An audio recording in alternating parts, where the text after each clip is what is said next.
Mixed by DJ Mukesh Deewana Misroliya. Mobile number 63 50 69 82 98।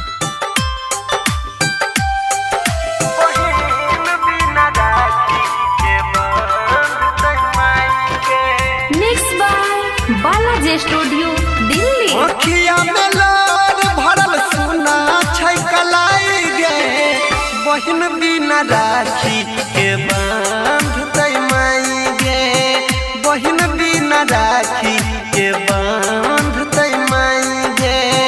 Moniya DJ Mukesh DJ Mukesh DJ Mukesh DJ बिना राखी के बांध तै माई गे, बहिन बिना राखी के बांध तै माई गे।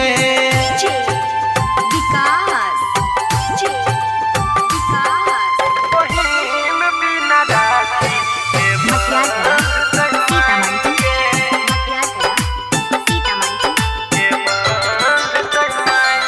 सुना सुना लगई छै अंगनाया अपन दलान गे। Mixed by DJ Mukesh Deewana Misroliya. Mobile number 63 50 69 82 98।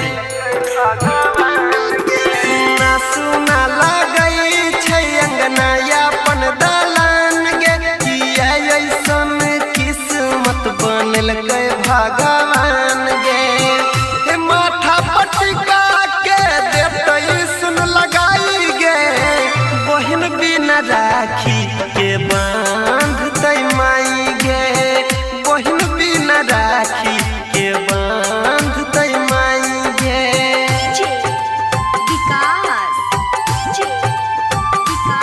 DJ Mukesh दीवाना।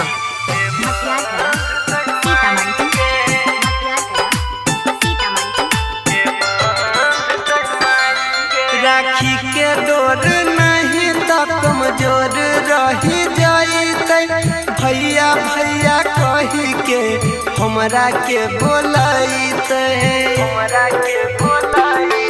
राखी के डोर नहीं तो कमजोर रही जाइते, भैया भैया कही के हमरा के बोलाइते।